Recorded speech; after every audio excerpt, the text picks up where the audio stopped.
The rain hammered against the windows of the small law office in Springfield, Illinois, as Abraham Lincoln sat hunched over his desk, his long frame folded into a chair that seemed too small for him. It was 1858, and he had just lost his second bid for the United States Senate. The newspapers were brutal. His opponents mocked his appearance, his humble origins, his lack of formal education. At 49 years old, most men would have considered their political career finished. But Abraham Lincoln was not most men. He picked up his pen and began to write, not in despair, but in reflection. "The path was worn and slippery," he wrote to a friend. "My foot slipped from under me, knocking the other out of the way. But I recovered and said to myself, 'It's a slip and not a fall.'" This wasn't the first time Lincoln had faced defeat, and it wouldn't be the last. But in that moment, in that rain-soaked office, he was doing what he had done his entire life, transforming failure into fuel, turning setbacks into stepping stones, and finding in every loss a lesson that would eventually lead him to become the greatest president in American history. The education of failure. Abraham Lincoln's relationship with failure began early. Born in a one-room log cabin in Kentucky in 1809, he grew up in poverty so profound that it shaped every aspect of his character. His mother, Nancy Hanks Lincoln, died when he was just 9 years old, leaving a wound that never fully healed. His father, Thomas Lincoln, was a hard-working but struggling farmer who moved the family from Kentucky to Indiana to Illinois, always searching for better opportunities that seemed just out of reach. Young Abraham had less than a year of formal schooling. In the frontier wilderness, education was a luxury few could afford. But Lincoln possessed something that no school could teach, an insatiable hunger to learn. He would walk miles to borrow books, reading by firelight late into the night. He taught himself grammar, mathematics, and law. He memorized Shakespeare and the Bible. While other boys his age were content with the limited horizons of frontier life, Lincoln was building a ladder out of words and ideas. His first business venture came in 1832, when he and a partner opened a general store in New Salem, Illinois. He was 23, full of hope and ambition. The store failed within a year, leaving him with a crushing debt that he would spend the next 17 years paying off, a burden so heavy that friends called it his national debt. Most young men would have been destroyed by such a failure. Lincoln called it his education in humility and perseverance. "I am slow to learn and slow to forget that which I have learned," he once said. "My mind is like a piece of steel, very hard to scratch anything on it and almost impossible after you get it there to rub it out." The crucible of loss. But financial failure was only the beginning of Lincoln's trials. In 1835, Anne Rutledge, the young woman many believed he loved, died suddenly of typhoid fever. Lincoln fell into a depression so deep that friends feared for his life. He wandered the woods alone, unable to eat or sleep, consumed by grief. It was the first of many battles he would fight with what he called the hypo, melancholy that would shadow him throughout his life. Yet even in this darkness, Lincoln was learning. He was learning that suffering could deepen a person, that pain could create empathy, and that surviving loss could build a strength that success never could. He entered politics in 1832, running for the Illinois state legislature. He lost. 2 years later he ran again, and won, beginning a political career that would be marked by as many defeats as victories. He served 4 terms in the state legislature, learning the art of compromise, the importance of timing, and the power of patience. In 1843, he sought the Whig nomination for Congress. He lost.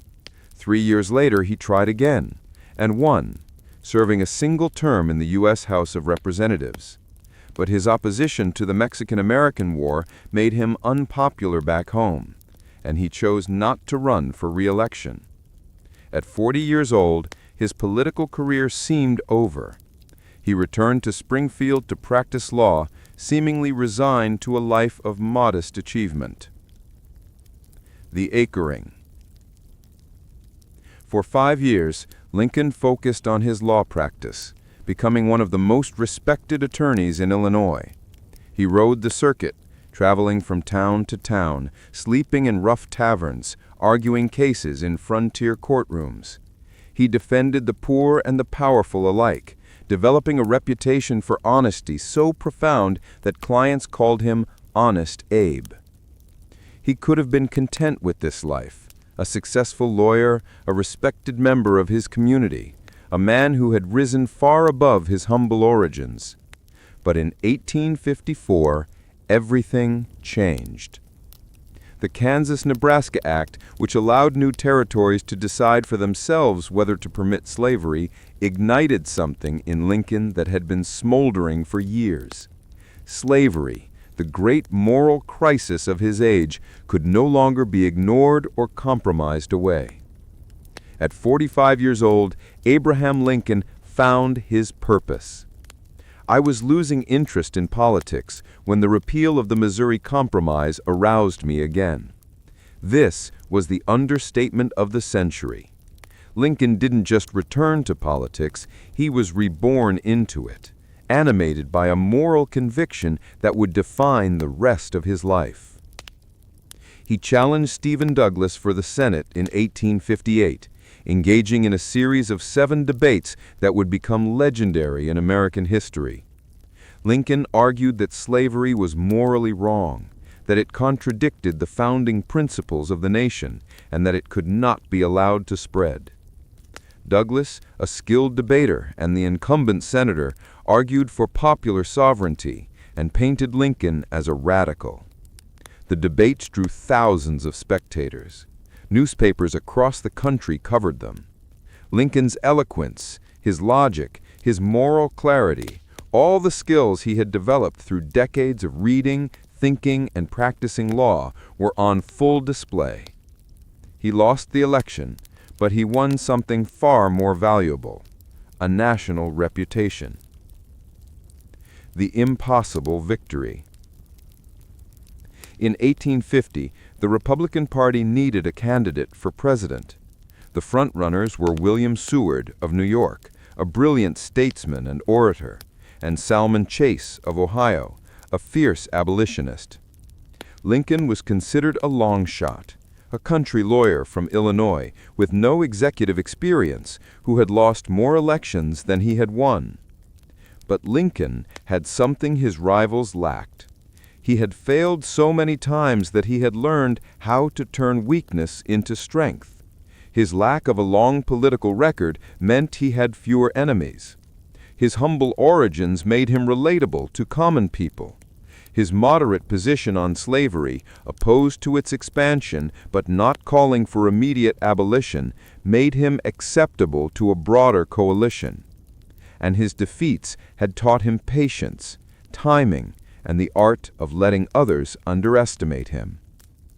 At the Republican convention in Chicago, Lincoln's team worked tirelessly, making deals, building coalitions, positioning their candidate as everyone's second choice. On the third ballot, Abraham Lincoln won the nomination. 4 months later, in a 4-way race, he won the presidency without carrying a single Southern state. He had done it. The boy from the log cabin, the failed businessman, the defeated politician, the man who had been knocked down more times than anyone could count, he had become President of the United States. But his greatest test was just beginning. The furnace of war. 7 Southern states seceded before Lincoln even took office. By the time he was inaugurated on March 4, 1861, the nation was falling apart. 5 weeks later, Confederate forces fired on Fort Sumter, and the Civil War began. Everything Lincoln had endured, every failure, every loss, every moment of despair had prepared him for this moment. The war went badly at first. The Union suffered defeat after defeat. Generals failed him. Politicians criticized him. Abolitionists thought he moved too slowly on slavery. Conservatives thought he moved too fast. The casualties mounted into the tens of thousands, then hundreds of thousands. The weight of it all, the dead soldiers, the divided nation, the possibility that the American experiment in democracy might fail, pressed down on Lincoln with crushing force. His depression returned, darker than ever. He aged visibly, his face becoming lined and careworn, his eyes haunted by the ghosts of the fallen. But he did not break. All those years of failure had forged in him a resilience that could withstand anything.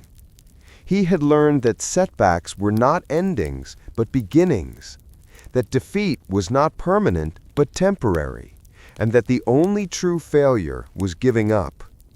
When his generals failed, he found new ones. When his cabinet members schemed against him, he kept them close, using their talents while managing their ambitions. When the war seemed unwinnable, he found reasons to continue. And when the time was right, not too early, not too late, but exactly when the moment demanded it, he issued the Emancipation Proclamation, transforming the war from a fight to preserve the Union into a crusade for human freedom. The final victory. Lincoln won re-election in 1864, defeating his former general George McClellan in a campaign that many thought he would lose. By then, the tide of war had turned. General Ulysses S. Grant, the commander Lincoln had finally found, was grinding down the Confederate armies. General William Sherman had captured Atlanta and was marching to the sea. Victory was in sight. On April 9, 1865, Robert E. Lee surrendered to Grant at Appomattox Courthouse. The war was over. The Union was preserved. Slavery was abolished. Abraham Lincoln had guided the nation through its darkest hour and emerged victorious. 5 days later, on April 14, 1865, John Wilkes Booth shot Lincoln at Ford's Theater. The president died the next morning, becoming a martyr to the cause he had championed. He was 56 years old. The legacy of resilience. Abraham Lincoln's life teaches us that failure is not the opposite of success, it is the path to success. Every setback he endured, every defeat he suffered, every loss he mourned, shaped him into the leader America needed in its moment of greatest crisis. His failures taught him empathy, patience, humility, and resilience. They stripped away his ego and revealed his character. They prepared him for a task that would have broken a man who had known only success. Lincoln never pretended that failure didn't hurt. He felt every disappointment deeply, but he refused to let failure define him. Instead, he defined failure as a temporary condition, a lesson to be learned, a stepping stone to something greater. My great concern is not whether you have failed, but whether you are content with your failure. This is the lesson Lincoln offers us today, that our setbacks do not determine our destiny, that our defeats do not define our character, and that our failures can become the foundation of our greatest victories. In a world that often celebrates only success, Lincoln reminds us that the path to greatness is paved with persistence, that character is forged in adversity, and that the measure of a person is not how many times they fall, but how many times they rise. The boy from the log cabin became the savior of the Union not in spite of his failures, but because of them. Every loss taught him something. Every defeat strengthened him. Every setback prepared him for the moment that the nation would need him most.